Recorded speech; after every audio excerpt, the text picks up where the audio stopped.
Are the Timberwolves the best team in basketball? That was the question I found myself asking after seeing them beat not one but two of the best teams in the league, each within a week of each other. At 5 and 2, the Wolves have the highest defensive rating in the league at 100.4. They're giving up the third least amount of points in the paint per game, and they're top 5 in rebounding.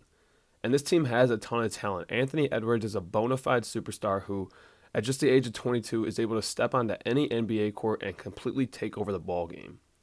In overtime against the Celtics, he could not be stopped, scoring 6 straight points in just 61 seconds to put their 106 to 105 advantage essentially out of reach at 112-105 with just over a minute to play. Through 7 games, he's averaging 28 points per game on 43% from three-point range with 5.3 assists and 6 rebounds. His average net rating and plus minus are both best in the league among guys who play 30 minutes a night, and he's an obvious leader who appears to be a great culture guy and wants to win now. For me, it's just put the ball in the basket and get a stop. I don't know what coach thinks. That's why we love him. That's all we need from him.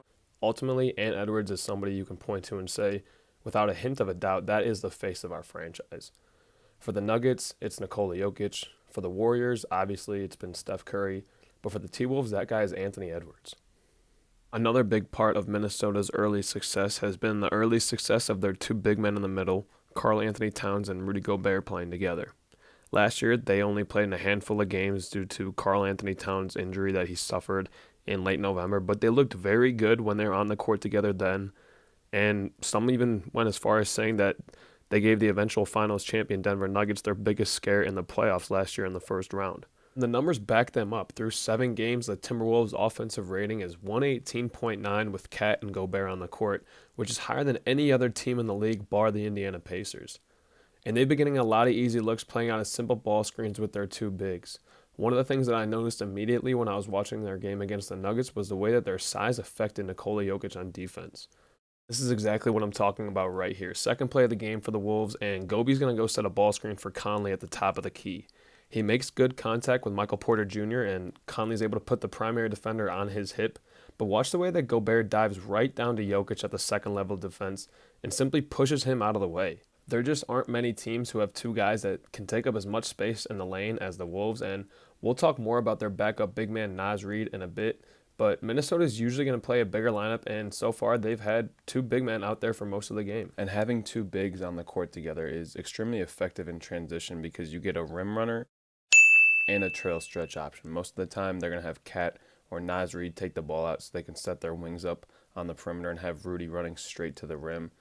And you can see on this play that Jokic is above the three-point line waiting for Cat on the trail.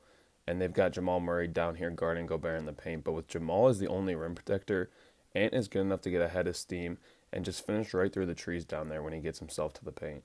The other thing I love about having two bigs in the front court is that it allows them to create matchup opportunities for their main ball handlers, Anthony Edwards and Mike Conley. As the Wolves bring the ball up, one or both of their bigs can create easy switching opportunities for the defense by setting quick-hitting drag screens in transition or pin downs for shooters. Being the stretch threat that Karl Anthony Towns is, he's always going to have the option to roll or to pop. If he pops, it's usually because his defenders drop below the level of the screen to defend Ant or Conley coming off of it.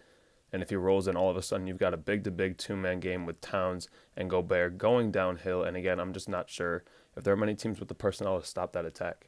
But now let's talk about where this team is going to struggle and some of the unanswered questions that still remain surrounding the Wolves. First and foremost is that obviously anytime you are really strong in one area, it usually means you're giving up something somewhere else. In this case, the other side of having strong paint protection with Gobert, Reid, and Towns all clogging up the lane is that you're going to struggle recovering out to shooters and defending the perimeter at times. Now, the Wolves are loaded with some really good perimeter defenders. After seeing what Ant did to Tatum, I'm partly convinced that he can lock up about anyone in the league.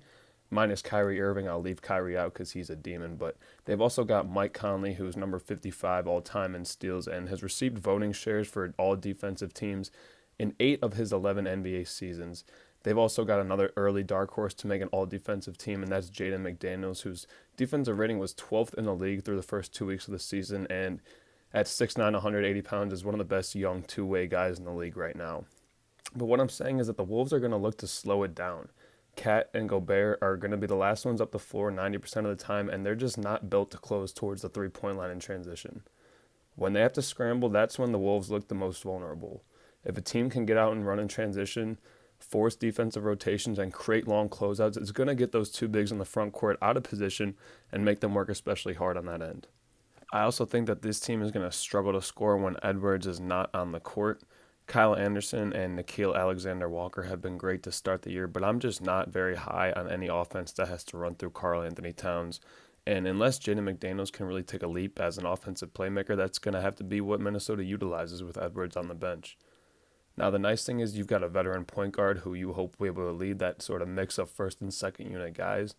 But like I said, I'm just not super confident in their offense without Edwards, and I can see how they may struggle if Cat doesn't have it going. But with that said, the Wolves look great right now. I know they have some contract issues to take care of heading into next year, and there are lots of questions surrounding who might be playing for them next year. Undoubtedly, that's going to have an unseen effect on this team, who we all saw allow their frustrations to boil over at the end of last season. Oh yeah, and I forgot to give Naz Reid his flowers, but he's my pick for Sixth Man of the Year.